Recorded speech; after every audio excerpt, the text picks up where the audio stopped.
ingenuity, industry, and technology.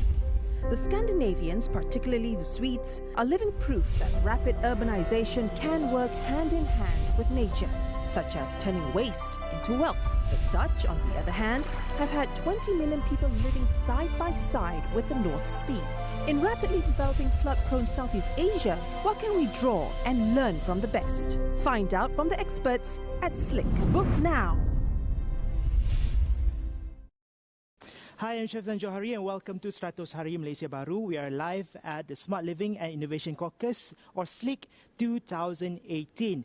All right, on this episode, we're going to talk about reducing the wealth gap among the most richest population and the poorest population. We're not just talking about an issue of a country, but we're talking about this as a global phenomenon and how we, as global citizens, play our part.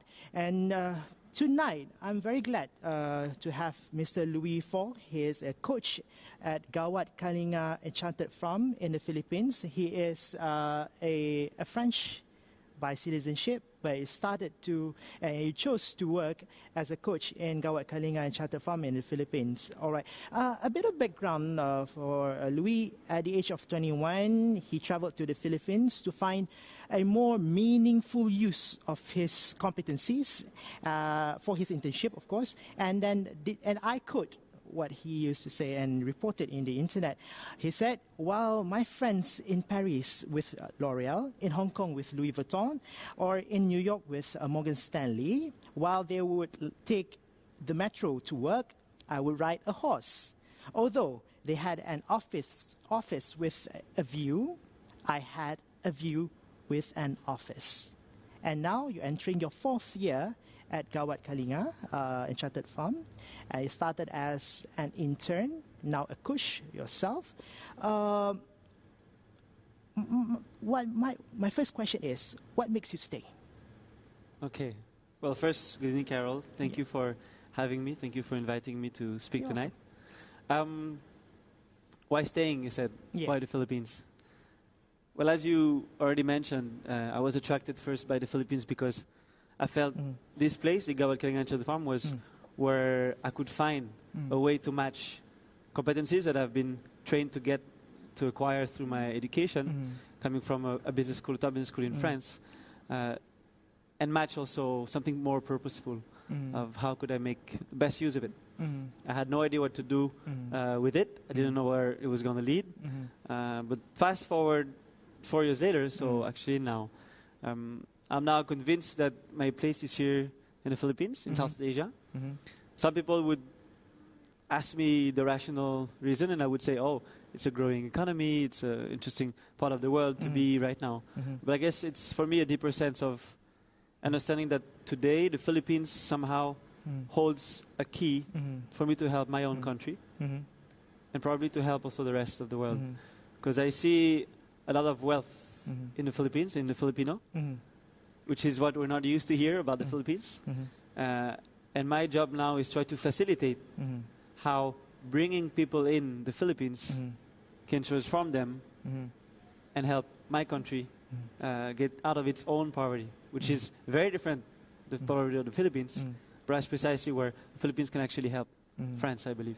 So what you're saying is that you want to have this experience, take all what you have learned in the Philippines, and later, maybe in 3-4 years' time, go back to Paris and advocate a more sustainable way of living and reducing the poor and the rich gap. Actually, okay, let me give you an example. So I come again from this top business school where when I graduated... HEC. HEC, yeah. When I was there 4 years ago, before coming here, I was a bit probably fed up with the way we were trained, because I felt there was a disconnection between what we really wanted to do, values and skills that were given to us.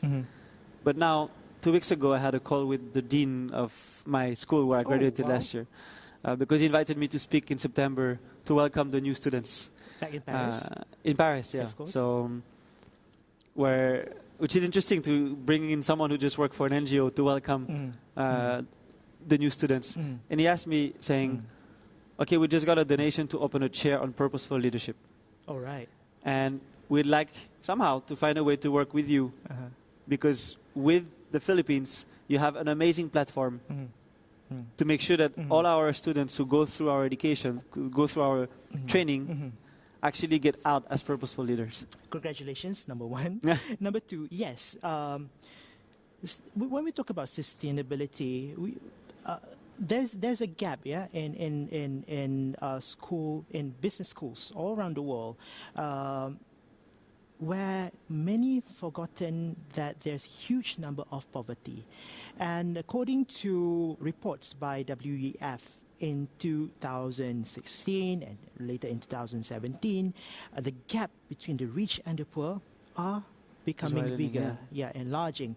So what can we do as global citizen? I mean, I see yourself as global citizen. You can be anywhere around the world, but you're still, and contributing not just to your country but others. Let's talk about issues in the business schools. All right. Now, Okay. what HEC is doing by engaging you and getting you to come back and talk to them is one thing. But your 3-4 years experience in HEC, what can you say to those business schools? And hey, you need to change this, and this. What would you say? Well, again, we get into those schools first. We need to remember that most of us get into those schools without really knowing why we're there. Of course, you want to be rich. That's all we know. That's all we know. But we don't know what exactly our passion is. We don't know what job we want to do. If we can get it to there, then let's just take it. So once we get there, once we get into the school, a first thing that's striking to me is that we realize that we all look alike. We have no idea of what makes us unique. So a first thing that the school needs to do, and this is where I'm very aligned with my dean, and I was very glad that we had this conversation 2 weeks ago. It was out of the blue. We have first to train our students simply to know themselves. Because you have students in front of you who've never really been through a challenge. They've been, of course, they had to pass their exams, they had to pass a competitive entrance, but they were always prepared for it. And they'll always be in their own bubble. And they're always in their own bubble. There's not a thing wrong about it, per se. Doesn't make them bad people. The fact is, it makes them scared. Because all we know is very small eventually. We are citizens of the world, we're privileged and wealthy, but the fact is, we know very little of the world. We're scared of who's different than us. So you start by getting to be more aware. Okay, what am I good at? What are also my flaws? What's unique about me that I can bring to the world? Being much more self-aware. That starts there for me. I think this decade is, we can say this decade as social entrepreneurship decade, where a lot of top corporations all around the world has opened up and started to embrace social entrepreneurship. And even in Malaysia, the stocks exchange had made it compulsory for every companies to submit corporate responsibility report. And let's learn from you, because in the Philippines and while working for Gawad Kalinga, you have to engage to the richest society, the richest people in the Philippines, and try to persuade them and try to create not just engagement but sustainable engagement. And how by this too, your objective is at the end is to narrow the gap between the rich and the poor. Let's learn what's your challenges, and maybe we could learn from you. And I have to take a short break and see you after this.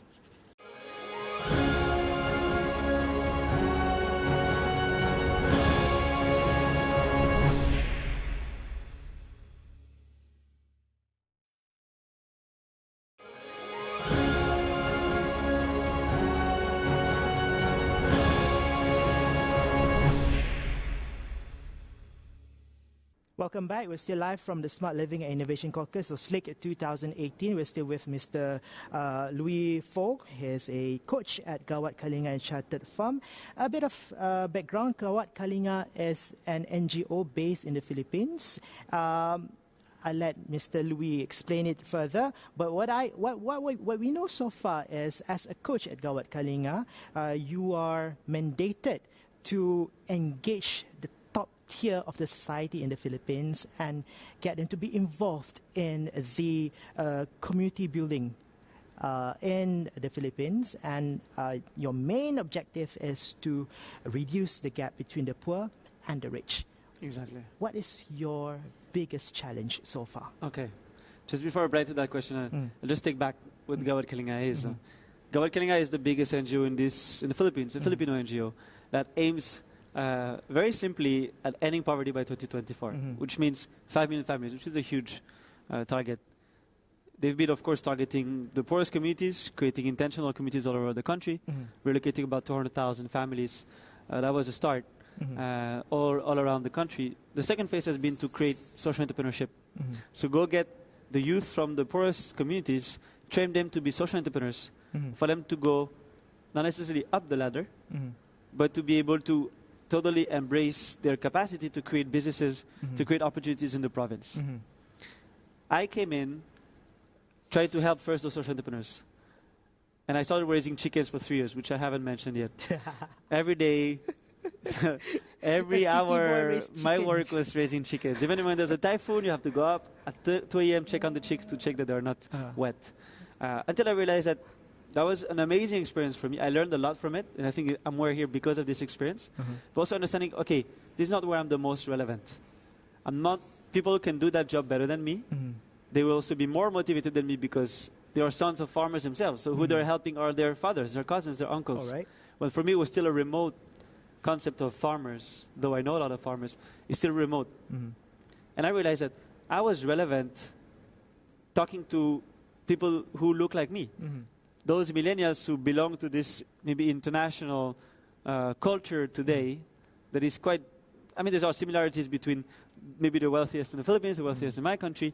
We have a similar to the millennial culture, if you want, which I don't like the term much, but it's very practical. So it has been now my target. How do I bring them to a place of, as you were saying, not only make them aware of the situation, not only engage them, because we've done a lot of a lot of activities of volunteering, team building, help on the weekend, build a village. That's good. But the thing is, as our CEO put it really well, we were able to raise a lot of good people, but not good leaders. And that's why this country is still poor.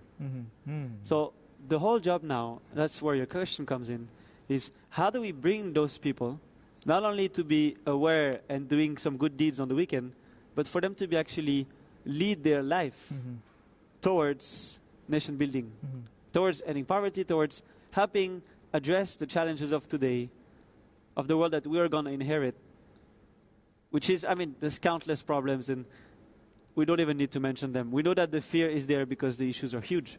So now, the challenge is, how do you convince people who've been raised in a very comfortable bubble for all their life, and it's, again, worldwide, in a very comfortable bubble, how do you convince them to go further? And this is where I believe our strongest arguments come in. We make them realize that you have a choice. It all comes back to the choice. But they cannot make a radical choice if they're still dominated by their fears. What I see now is my batchmates, a lot of people around us, just rush into the open doors, or actually in a short-term mindset, instead of being long-term. Instead of having a generation now that is brave enough to say, I want to build a future, we'd rather jump on the first job that we find. We jump on the first relationship that we find because we're afraid we can't find the right person. We are in a mindset that is very short-term because we are scared, because we were raised in a bubble. So my job is to remove those fears, to take them out of the bubble, for them to realize that. And again, we talk about the millennials as very empowered, but actually when you look at it, they lack a lot of self-confidence. That's the biggest issue I have to face. How do we break that? How do we make them realize, no, you have something unique, you have something great. And how do we convince you that put that unique thing you have for a greater cause? Because you're as big as the problems you address. If your problem is the taste of your coffee in the morning, that makes you small. That's your choice. If the problem you want to address is bigger than you, then that makes you bigger. If you want larger, you embrace something greater. And that's where the choice comes in. what do you want to stand? What do you want to build? I reckon a lot of engagements you have to do is between the millennials generation in the Philippines, or the owner of the corporations, or both. Okay, that's an interesting question as well. Where does the change will come from? Where will the change come from? It is a chicken and egg situation. Yeah, Sometimes it it is has very to be, much. All right. Okay, let me give you an example. Last week, we were pitching our programs of immersion for employees to a company that is focused in digital marketing. Mm-hmm. We were talking to the cultural manager, a very new position in the company, where this woman was trying to change the culture of the company because they simply had to address a huge turnover that they never faced before. Mm. The people come in, they stay not even a year, and then they leave. Mm-hmm. Their office is a beautiful penthouse. Their employees have amazing benefits, amazing salaries, yet they leave. Mm-hmm. So she was like, okay, guys, what can you offer us to help us retain our millennials, Mm-hmm. to help us give something that they need? Mm-hmm. I said, of course, we can bring them in our programs. We can have them exposed to our communities, process experience, coach them the way we've been doing, and have them come out of it more aware of who they are, seeing others as people to cooperate with, and actually being committed to a bigger vision. But the thing is, that's where she said, wait a second, then they will not want to come back to my company. And that's where, of course, I had my own thoughts, but that's where she said, oh, that might mean that we have to change the way we manage them. That's where I think when you talk about chicken and egg, I feel now the wave of millennials is unstoppable. Our work is to facilitate that energy that is there, that is obvious, and to push the change in the companies. And use the energy, and use the energy on our advantage. Exactly. And instead of look at all the negativity. Exactly. All right. I have to take another short break, and when we come back, I will talk about. As I mentioned earlier, this decade, I see this decade as the social entrepreneurship decade. Yet still, the question is the sustainability of global, of social entrepreneurships. You might have your own case study you want to share?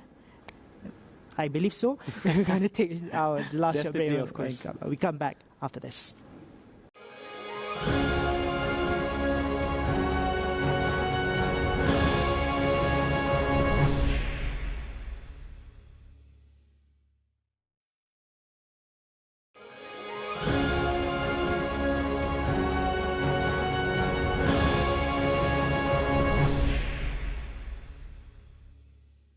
Welcome back to Stratos Hari Malaysia Baharu. I'm Chef Hari, and we are live at the Smart Living and Innovation Caucus 2018. We're entering our third block with Mr. Louis Faure. He is a coach at Gawad, Kalinga, Enchanted from in the Philippines. Him himself is a French, but have been doing a lot of community building projects and sustainability projects in the Philippines for the last 4 years. Now, you yourself, you're engaged in a social enterprise. And issues with social enterprise is that it's quite difficult for them to reach profitability. I would like you to share case studies you find in the Philippines. How do you turn, social enterprise or social ideas or social challenges into profits? Yeah. Of course, that's a question we hear a lot, because indeed, starting an enterprise is challenging. Starting a social enterprise is adding additional Cost. Challenges, because it's pushing you to pay, for example, higher wages. But the thing is, that's how it should be. The fact is, okay, how do we make it happen? I agree it's easier said than done. That's where we understood that, okay, if that's that hard, it means we need to create an ecosystem that allows us to, that enables entrepreneurs to start their businesses. So when you look the Enchanted Farm is a social enterprise. But the way we work is basically we create an ecosystem for entrepreneurs to start their business, because we provide them facilities that they can rent at the beginning, because they don't have money to start with. We provide them mentoring. We provide them also access to market, because we have about 20,000 visitors every year that come for training, but also just for visits. Most of them come for 1 or 2 days visits. You need to have also a place that can attract investors. Like, how can you start a business in a slum, or you have a great idea, who will you convince to invest in you? Okay. So you need to create brand. And that's why we thought that our strategy was to help other entrepreneurs to start with an ecosystem. So this is where Malaysia might need such ecosystems to start, to help entrepreneurs start the enterprise. But now let me talk about an existing social enterprise, for example, that I like, the example I like a lot. If you talk about a case study, it's called Bayani Brew. Okay. Bayani Brew makes a juice out of pandan, lemongrass, those plants that you see around that are not valued, that just people see as grass. The point is, okay, how do we bring moral value? The first strategy was we need to bring in competencies, in the sense that in the Philippines, everybody knows how to make a juice out of lemongrass.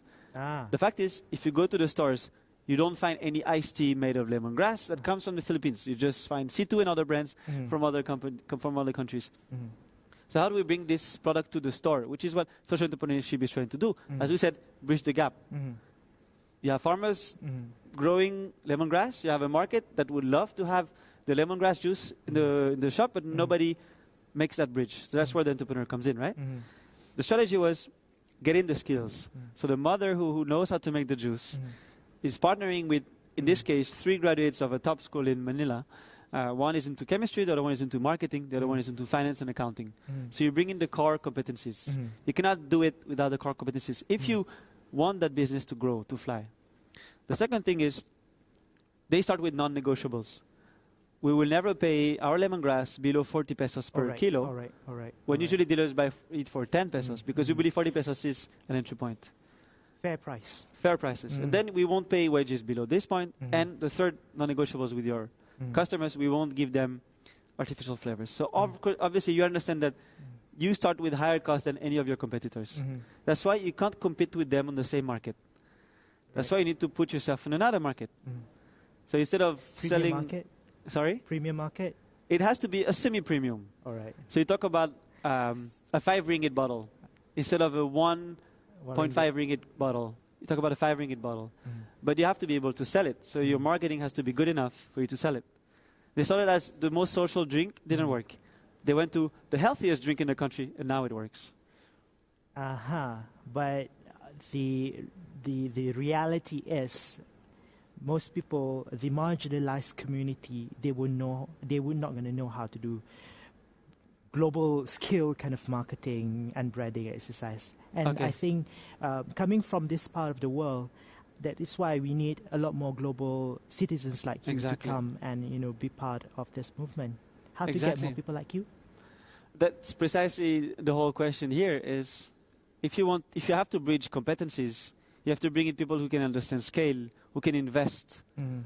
It means you have to be able to bridge this gap of, one, empowering those communities to create better quality products, but also for them to trust who they will work with. And on the other side, it's a very, caricatural to take 1 and 2, but it's easier for our conversation. And the other side, have people who have the skills understand the value of working with those people. For them to understand the value, what we do is we first basically bring them to an environment where they can meet them, for them to understand.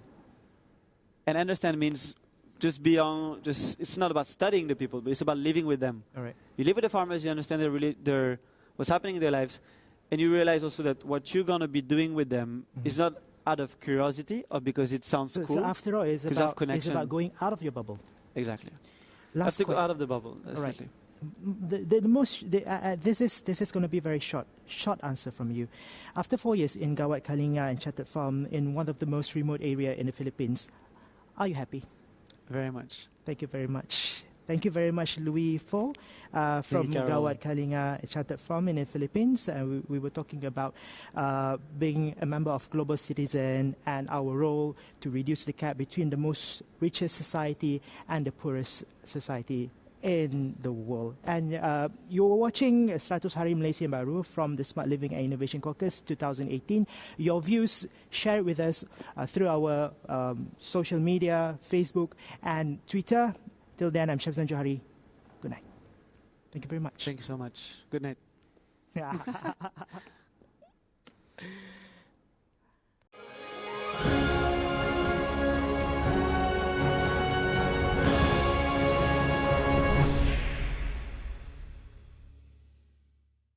ingenuity, industry, and technology. The Scandinavians, particularly the Swedes, are living proof that rapid urbanization can work hand in hand with nature, such as turning waste into wealth. The Dutch, on the other hand, have had 20 million people living side by side with the North Sea. In rapidly developing flood-prone Southeast Asia, what can we draw and learn from the best? Find out from the experts at Slick. Book now